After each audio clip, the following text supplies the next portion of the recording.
এভাবেই বেজে ওঠে মৃত্যুর সাইরেন। এরপর আকাশে চক্কর দিতে দিতে গভীর পাহাড়ি জঙ্গলে আছড়ে পড়ে ইরানি প্রেসিডেন্টকে বহনকারী হেলিকপ্টার। প্রশ্ন উঠেছে, এটি কি স্বাভাবিক কোনো দুর্ঘটনা নাকি পরিকল্পিত হত্যাকাণ্ড? এই ঘটনায় ইসরায়েলের কোনো হাত রয়েছে? তিনটি হেলিকপ্টার একসাথে রওনা দিলেও শুধুমাত্র প্রেসিডেন্টের হেলিকপ্টার কিভাবে দুর্ঘটনায় পড়ল? নিরাপত্তা টিমের কাছে কি প্রতিকূল আবহাওয়া সম্পর্কে কোনো বার্তা ছিল না? প্রবল প্রতিকূল আবহাওয়ার মধ্যেও কেন হেলিকপ্টার টেক অফ করা হলো? সব মিলিয়ে এটা নিছক দুর্ঘটনা নাকি ভয়াল কোনো ষড়যন্ত্র? তদন্তের পরেই হয়তো তার উত্তর বেরিয়ে আসবে।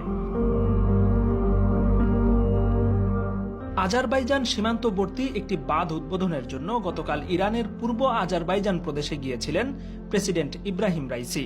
তেহরান থেকে বিমানযোগে তাবরিজ শহরে যাওয়ার পর সেখান থেকে হেলিকপ্টারে করে অনুষ্ঠানস্থলে গিয়ে তিনি বাঁধ উদ্বোধন করেন। কিন্তু ফেরার পথে ঘটে বিপত্তি।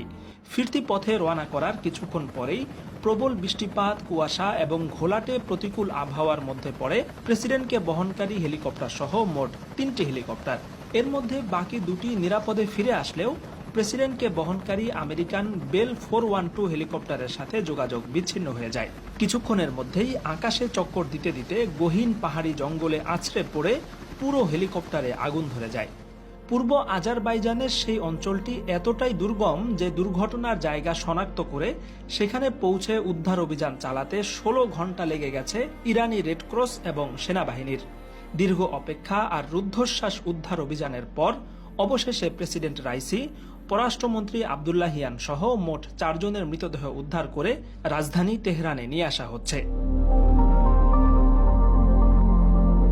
ইরানি প্রেসিডেন্টের এই দুর্ভাগ্যজনক মৃত্যুর ঘটনায় তাকে বহনকারী আমেরিকান বেল 412 হেলিকপ্টার নিয়ে বেশ আলোচনা হচ্ছে। কারণ 1979 সালে ইরানি বিপ্লব সংঘটিত হওয়ার পর আমেরিকা ইরানের কাছে এমন কোনো হেলিকপ্টার আর বিক্রি করেনি। এর অর্থ হচ্ছে প্রেসিডেন্টকে বহনকারী সেই হেলিকপ্টার কমপক্ষে 60 বছরের পুরনো। যদিও যুদ্ধ অভিযান, যাত্রী পরিবহন এবং উদ্ধার কাজ চালানোর ক্ষেত্রে এই হেলিকপ্টারের বিশ্বব্যাপী সুখ্যাতি রয়েছে, তথাপি দেশের সবচেয়ে গুরুত্বপূর্ণ ব্যক্তি প্রেসিডেন্টকে 60 বছরের পুরনো হেলিকপ্টার দিয়ে যাতায়াতের ব্যবস্থা করায় এই প্রোটোকল সিস্টেম নিয়ে এখন ইরানব্যাপী তুমুল সমালোচনা হচ্ছে। সদ্যপ্রয়াত ইরানের এই প্রেসিডেন্ট মূলত একজন ধর্মীয় পণ্ডিত এবং বিচারক হিসেবে পরিচিত ছিলেন। তিনি দীর্ঘ সময় ইরানের প্রধান বিচারপতি হিসাবে দায়িত্ব পালন করেছেন। শৈশবে 15 বছর বয়সে পিতার মৃত্যুর পর দীর্ঘ পরিশ্রম এবং সংগ্রামী জীবন অতিক্রম করে তিনি 2021 সালের 3রা আগস্ট ইরানের 8ম প্রেসিডেন্ট হিসাবে দায়িত্ব গ্রহণ করেন। তাকে ইরানের সর্বোচ্চ ধর্মীয় নেতা আলী খোমেনির উত্তরসূরি হিসাবে দেখা হতো।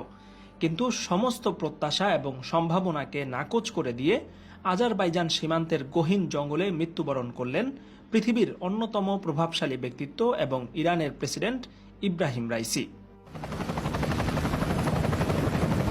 শাকিল আনোয়ার, আন্তর্জাতিক ডেস্ক, MBA টাইমস।